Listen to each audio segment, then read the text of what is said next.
കുട്ടിക്കലാശത്തിലും ശൈലജ ടീച്ചർക്ക് നേരെ അധിക്ഷേപവുമായി UDF പ്രവർത്തകർ.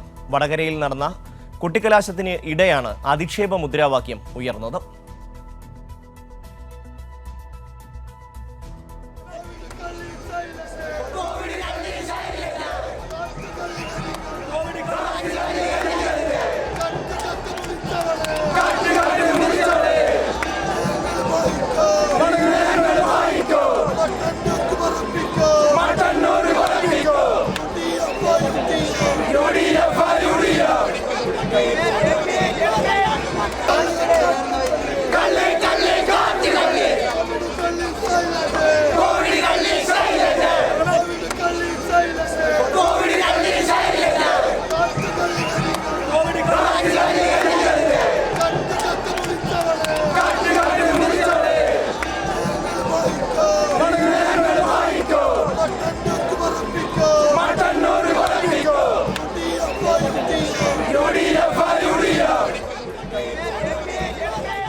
ഇപ്പോൾ കോഴിക്കോട് നിന്ന് റമീസ് ചേരുന്നു.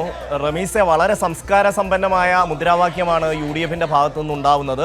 ഇവരിൽ നിന്ന് തന്നെ ഇത്രയും ക്രൂരമായ സൈബർ ആക്രമണം ഉണ്ടായി എന്ന് പറയുന്നതിൽ ഒരു അത്ഭുതവുമില്ല. കാരണം ഇത് ഇവരുടെ ഒരു ശൈലിയാണ്, ശീലമാണ്. ഇവരെ ഒരു കാരണവശാലും സാംസ്കാരികമായ ഒരു നിലവാരത്തിലേക്ക് കൊണ്ടുവരാൻ പറ്റുന്ന ആൾക്കാരല്ല എന്ന് വളരെ കൃത്യമായി തന്നെ ഈ മുദ്രാവാക്യത്തിലൂടെ ബോധ്യപ്പെടുകയാണ്. റമീസ്, എന്തായിരുന്നു ഈ മുദ്രാവാക്യം വിളിയുടെ കൂടുതൽ വിശദാംശങ്ങൾ? തീർച്ചയായും വടകരയിൽ LDF സ്ഥാനാർത്ഥിയായി KK ശൈലജ ടീച്ചർ പ്രഖ്യാപിച്ചതിന് പിന്നാലെ UDF സ്ഥാനാർത്ഥികൾ നടത്തിയ വ്യാപകമായ വ്യാജ ആരോപണങ്ങളുടെയും വ്യാജ സന്ദേശങ്ങളുടെയും സൈബർ ബുള്ളിങ്ങിന്റെയൊക്കെ ബാക്കി പത്രമാണ് ഈ കലാശക്കൊട്ടിൽ വീണ്ടും അരങ്ങേറിയതെന്ന് തന്നെ പറയാം.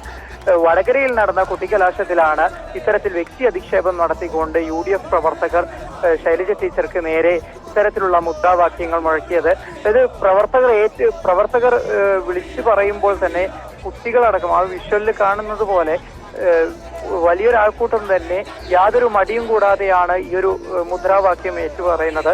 നേരത്തെ LDF ആരോപിച്ചിട്ടുണ്ടായിരുന്നു ഇത്തരത്തിൽ വ്യക്തി അധിക്ഷേപം നടത്തുന്ന UDFിന്റെ ഭാഗത്ത് നിന്ന് വ്യാജ പ്രചരണങ്ങളും ആരോപണങ്ങളും വ്യക്തി അധിക്ഷേപവും ഉണ്ടാകുമെന്ന പരാതി ഉയർന്നപ്പോഴും UDF നേതൃത്വം ഇതിനെല്ലാം തള്ളിക്കളയുന്ന രീതിയിലായിരുന്നു പ്രതികരിച്ചത്. എന്നാൽ ഇതിപ്പോ പരസ്യമായിട്ടാണ് ഇത്തരത്തിൽ കലാശക്കൊട്ടിന് വ്യക്തി അധിക്ഷേപത്തിലുള്ള മുദ്രാവാക്യങ്ങൾ ഉയർത്തുന്നത്. നേരത്തെയും ഈ വ്യാജ ആരോപണങ്ങളുടെയും വ്യാജ സന്ദേശങ്ങളുടെയും പേരിൽ UDFിന്റെ പല നേതാക്കളും പ്രാദേശിക നേതാക്കളുടെയും പേരിൽ കേസെടുത്തിട്ടുണ്ടായിരുന്നു.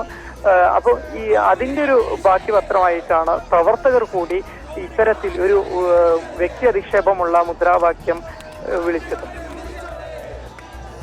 റമീസ്, KK രമയും അതുപോലെ തന്നെ ഉമാ തോമസും അടക്കമുള്ളവർ വളരെ വൈകാരികമായി വന്നിരുന്നു വാർത്താ സമ്മേളനം നടത്തുന്ന കാഴ്ച നമ്മൾ കണ്ടിരുന്നു.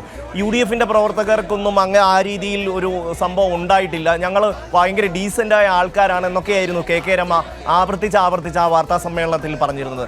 ഷാഫി പറമ്പിലും പറഞ്ഞത് താൻ ഒന്നും അറിയാത്ത ആളാണ്, തനിക്കിതൊന്നും അറിയില്ല എന്ന്. ഇപ്പോൾ ഇത്രയും പരസ്യമായി ഒരു സ്ത്രീയെക്കുറിച്ച് എന്ത് തെളിവിൻ്റെ അടിസ്ഥാനത്തിലാണ് ഈ രീതിയിലുള്ള ആക്ഷേപകരമായ മുദ്രാവാക്യം വിളിക്കുന്നത്? ഈ മുദ്രാവാക്യം വിളിക്കുന്നത് ലീഗിൻ്റെ ആണോ അതോ കോൺഗ്രസിൻ്റെ പ്രവർത്തകരാണോ? അതിനെ സംബന്ധിച്ച് എന്തെങ്കിലും വിവരങ്ങൾ വന്നിട്ടുണ്ടോ? നേരത്തെ അറസ്റ്റിലായതെല്ലാം മുസ്ലിം ലീഗിൻ്റെ പ്രവർത്തകരായിരുന്നു എന്നുള്ളത് നമ്മൾ കാണേണ്ടതുണ്ട്. കോൺഗ്രസ് പിറകിൽ നിന്നുകൊണ്ട് മുസ്ലിം ലീഗിനെ കൊണ്ട് ചുടുചോറ് വാരിക്കുന്ന ഒരു കാഴ്ചയാണ് നമുക്ക് വടകരയിൽ കാണാൻ കഴിയുന്നത്. റമീസ്, അതെ, UDFിന്റെ കൊട്ടായിരുന്നു ഈ മുസ്ലിം ലീഗിന്റെയും കോൺഗ്രസിന്റെയും മറ്റ് ഘടകകക്ഷികൾ എല്ലാവരും ഒരുമിച്ച് ചേർന്നായിരുന്നു ഈ വടകരയിൽ ഈ കലാശക്കൊട്ട് നടത്തിയത്.